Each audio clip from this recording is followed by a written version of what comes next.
Hey everybody, Amy Williams here. Sorry if there is a lot of background noise, music. I'm actually filming this in the hotel lobby really quick before I go and jump on a plane to head back home. After sleeping on it, I still feel like I should explain why I came down so hard on that one vendor. And no, this is not an apology. So if you were not at ProveIt, there was one vendor who blatantly failed the challenge. Now, to their credit, their main presenter was sick, so the person who came was on their own. And I do think that that individual has a very strong constitution and has exceptional composure in a very difficult situation. Now, I'm not going to list the name of this vendor in the video because I personally don't feel the need to put them on blast in public. Their reputation was already set with the community at the conference. I'm making this video because there is a message that I want to convey to everyone, especially those who were not at the conference. And that is, if you are going to be a vendor at ProveIt, you must participate in the challenge and follow the rules.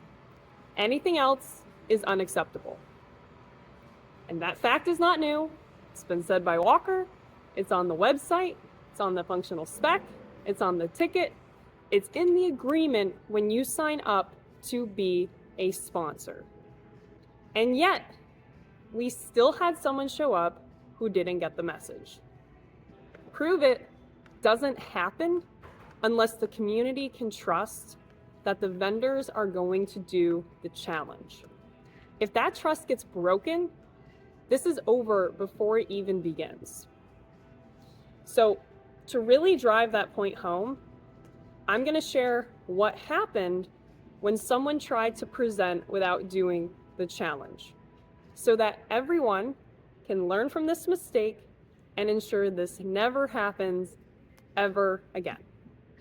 So the ProveIt session started off with a PowerPoint kind of introducing the company. All right, that's fine. But then they started getting into the slides of the description of the problem they were solving. And it quickly became apparent that they were talking about a use case that had nothing to do with the ProveIt challenge. And at that point, I interrupted the presentation and asked, did they build anything with the ProveIt data? And they said no. And I was extremely caught off guard by this. And honestly, I didn't know if we should keep going. So I asked the audience, raise of hands, do you want to see the rest of this presentation? And for the record, some people audibly said no, but others in the audience said, yes, we want to at least see their demo. And since this conference is meant to serve the end users and they wanted to see the demo, I let them finish their presentation. Then it came to the 15 minutes of Q&A. And it immediately became apparent that the representative on stage did not have technical knowledge of their product. For example, I asked, can you get data out over MQTT? And they said resoundingly, yes. So then when I asked, we have time, can you show us in your platform how you can do that? They said, no, I don't know how. So I'm standing on stage realizing this is the antithesis of this conference. This session was literally everything this conference was not supposed to be.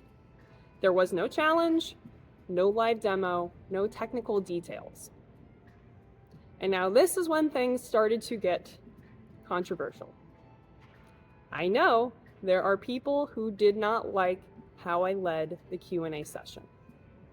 And I totally understand why. Most people who know me know that one thing I'm exceptionally good at is de-escalating conflict, being empathetic, and helping teams overcome their differences to achieve a common goal. Genuinely, that is who I am at my core and how I love to live my life.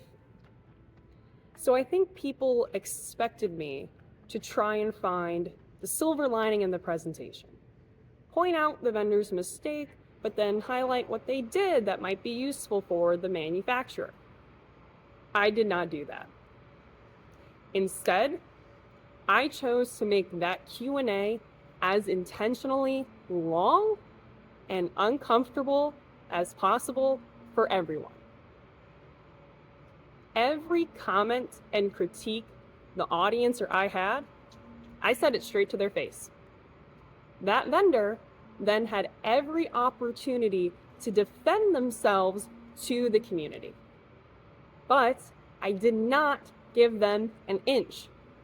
When they said they built their demo in 3 days, I turned right around and said, "You had 16 weeks. Why did you show up with nothing?" And they had no answer. Now I know that wasn't very nice of me, and it wasn't easy to watch, but it was necessary. ProveIt only works if the vendors take the challenge seriously. Otherwise, it undermines the entire purpose of the event. This wasn't just one bad session. It was a breach of trust with the community that ProveIt serves. Manufacturers invested a lot of their precious time and money to be here. And vendors who don't come prepared take that opportunity away from those who would.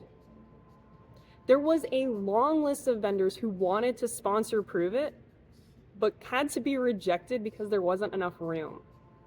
So by holding this vendor accountable, I wanted to set a clear precedent.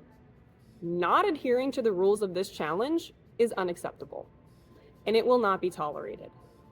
There will be consequences, and you will have to answer to the community.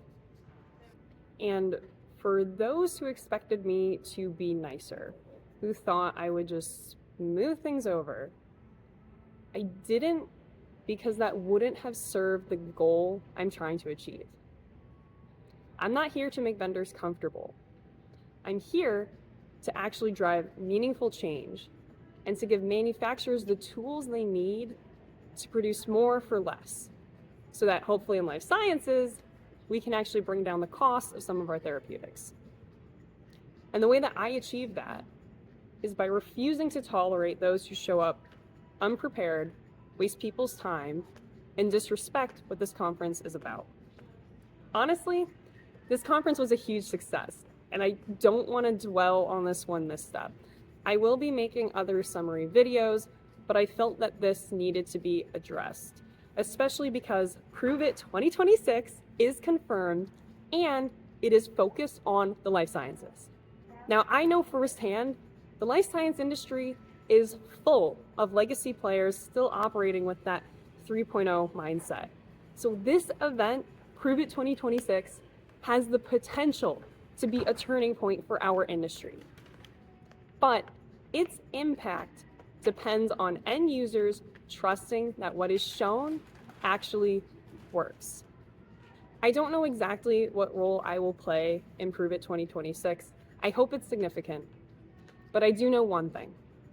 The bar will only be higher next year. Vendors are going to be held more accountable, and I already have ideas on how to enforce that. More on that in a separate video. But yeah, anyway, thank you for listening. I hope it's clear that everything I did was my best attempt to do right by the community, by the end users, and to support the goal of the conference, which was to showcase real solutions, have transparency, and ensure that every session delivered real value. Anyway, I gotta go. I have a flight to catch, so I'll talk to you all later. Bye-bye.